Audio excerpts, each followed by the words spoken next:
ఆలయాతో భక్తి ఎలా పెరుగుతుందో గ్రంథాల జ్ఞానం పెరుగుతుందన్నారు కంటోన్మెంట్ ఎమ్మెల్యే శ్రీ గణేష్. కంటోన్మెంట్లోని తిరుమలగిరి కమిటీ హాల్ ప్రాంగణంలో నిర్మించిన లైబ్రరీని రాష్ట్ర గ్రంథాలయాల చైర్మన్ రియాజ్తో కలిసి ప్రారంభించారు ఎమ్మెల్యే శ్రీ గణేష్. గ్రంథాలయాల స్థాపనకు రాష్ట్ర సర్కారు కృషి చేస్తుందన్నారు. పుస్తకాలకు గ్రంథాలయాలకు ఇవ్వడంతో ఎంతో మందికి మేలు జరుగుతుందని తెలిపారు రియాజ్. గ్రంథాలయంలో సొంత నిధులతో ఫ్యాకల్టీని ఏర్పాటు చేస్తామన్నారు ఎమ్మెల్యే శ్రీ గణేష్. 1,50,00,000 రూపాయలతోటి గ్రంథాలయం నిర్మాణం జరిగింది, ప్రారంభోత్సవం జరిగింది. 1,50,00,000 అంటే చాలా పెద్దది. 2 ఫ్లోర్లు, గ్రౌండ్ ఫ్లోరు, ఫస్ట్ ఫ్లోర్ తోటి ఇక్కడ ఉన్న ఈ ప్రాంతంలో ఉన్న నిరుద్యోగులకి ఎవరికైతే సబ్జెక్ట్ నాలెడ్జ్ కావాలా, ఇన్ఫర్మేషన్ కావాలనుకున్న వాళ్ళందరికీ ఇది ఒక గ్రంథాలయం చాలా యూస్ఫుల్.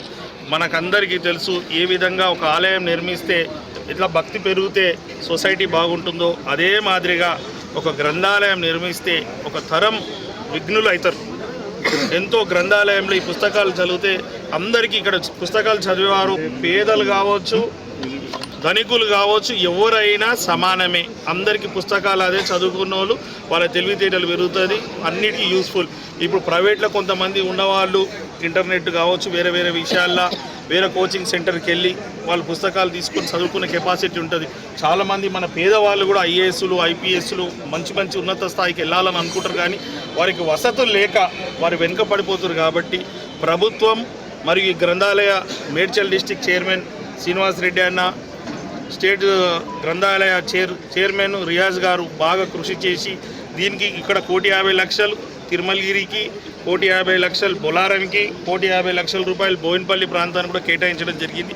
మన కంటోన్మెంట్లో ఉన్న అన్ని ప్రాంతాల్లో నిరుద్యోగులు ఎవరైతే ఉన్నారో వారు మంచి స్థానంకి వెళ్ళాలనుకున్న వాళ్ళకి అందరికీ ఈ గ్రంథాలయ ద్వారా వాళ్ళకి చదువుకోవడానికి వీలవుతుంది.